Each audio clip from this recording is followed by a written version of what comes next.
Have you ever wondered about the tiny creatures that inhabit the leaves of your garden plants? What if I told you these little beings, known as aphids, have a big story to tell? Belonging to the family Aphididae, these minuscule insects are easily identifiable with their soft bodies, long antennae, and specialized mouth parts designed for sapping the life out of plants.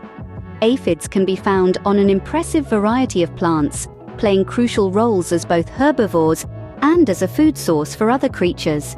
Their presence is widespread, from your backyard shrubs to fields of crops, making them a key player in the ecosystem. With their distinct biology and ecological roles, aphids have piqued the interest of scientists, gardeners, and nature enthusiasts alike. Intriguing, aren't they? Let's delve deeper into their world. One of the most fascinating aspects of aphids is their reproductive strategy. Unlike many other insects, aphids have a unique way of multiplying that's just as intriguing as it is efficient. They utilize a process called parthenogenesis. Now, parthenogenesis is a fascinating biological phenomenon where females can give birth to live young without the need for fertilization. That's right, no male aphids are required in this process.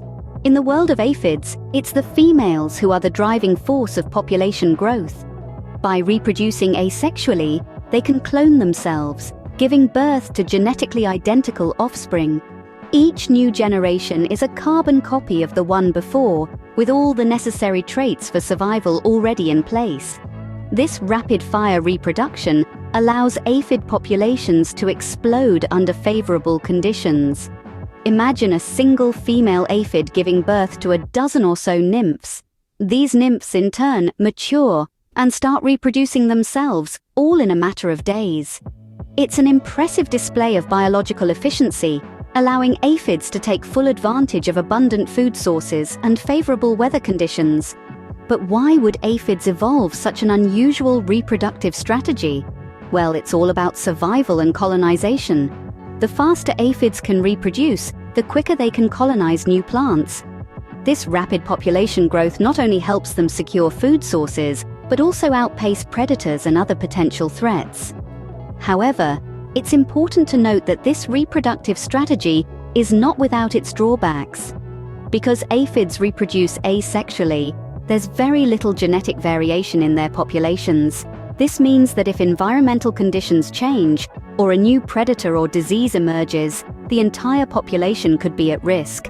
Yet, despite these challenges, aphids continue to thrive, demonstrating their remarkable adaptability and resilience. This unique reproduction process allows aphids to colonize plants swiftly, but that's not their only survival trick.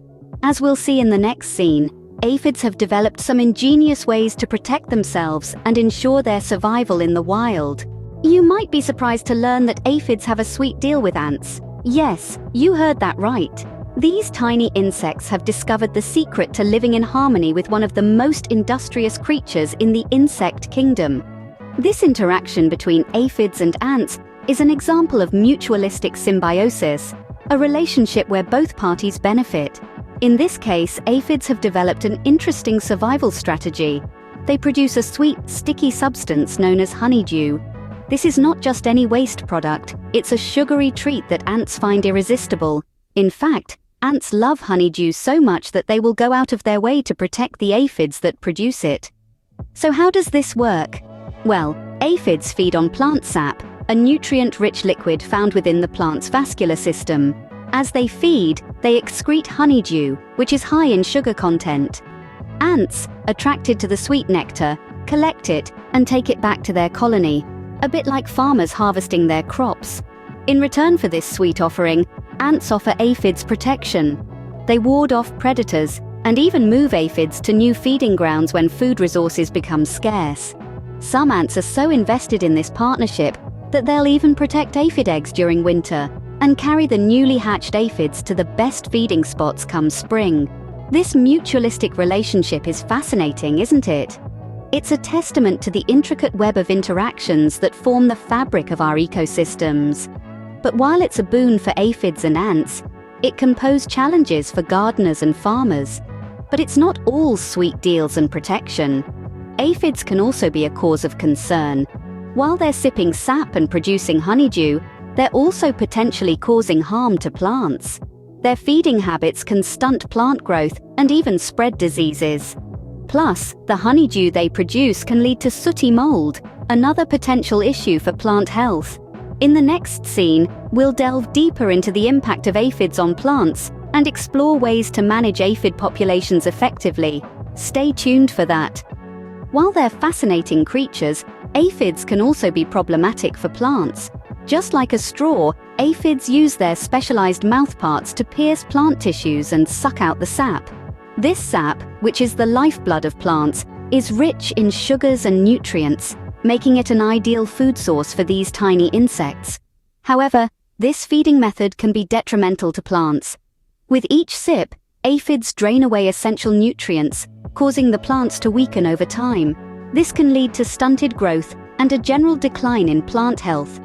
Beyond the immediate physical damage, aphids can also cause indirect harm to plants. As aphids feed, they can inadvertently introduce harmful viruses into the plant system. These viruses can cause a range of diseases, affecting plant health and reducing crop yields. This is particularly concerning for farmers and gardeners who rely on healthy plants for their livelihood. Aphids also have a knack for attracting unwanted guests. When they feed, aphids excrete a sweet substance called honeydew.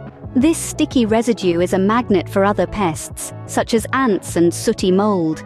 Ants, attracted by the sweetness of the honeydew, often protect aphids from their natural predators, allowing aphid populations to thrive. Meanwhile, the sooty mold that grows on honeydew can block sunlight from reaching the plant leaves, further inhibiting growth. Given these challenges, we must find a way to balance these ecological roles and maintain healthy ecosystems. It's important to remember that aphids are not inherently bad. They're simply doing what they need to survive. However, when their populations become too large, they can cause significant harm to plants. So, as we delve deeper into the world of aphids, let's keep in mind the importance of balance.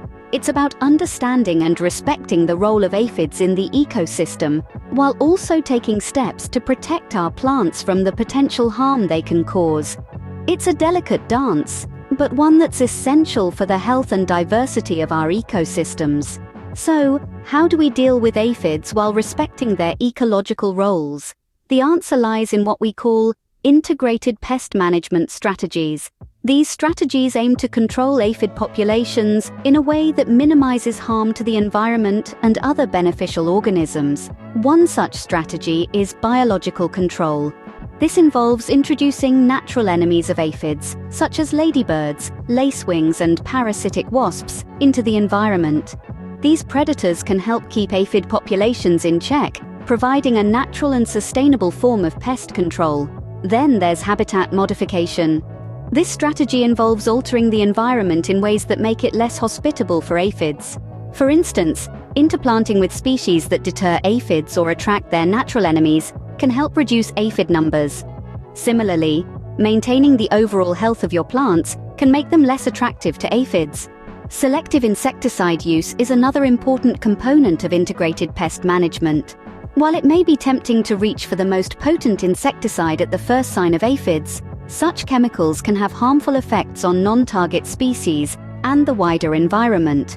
Instead, consider using less harmful alternatives, such as soap-based sprays or botanical insecticides, and only apply them as a last resort. Remember, the goal isn't to eradicate aphids completely, but rather to manage their populations in a way that minimizes damage to plants while preserving their ecological roles. Aphids, like all organisms, have their place in the natural world.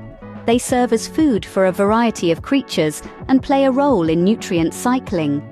By understanding and managing aphids, we can promote coexistence and appreciate these fascinating insects' roles in our ecosystems. Now, isn't that a harmonious way to think about our relationship with nature? Aphids, small as they may be, play a significant role in our ecosystems. These fascinating insects, with their soft bodies and long antennae, are a testament to the intricacies of the natural world. Their unique reproductive strategy allows them to multiply rapidly. while their sweet honeydew secretion forms the basis of mutualistic relationships with ants. Despite being tiny, aphids are mighty in their impact on plants, both as herbivores and as vectors of plant diseases. But as we have seen, the story of aphids isn't just about their biology or their interactions with plants and ants. It's about our responsibility as stewards of the environment. Through integrated pest management strategies, we can control aphid populations, minimizing damage to our plants while preserving the ecological roles of these insects. So next time you spot an aphid, remember, there's more to this tiny creature than meets the eye.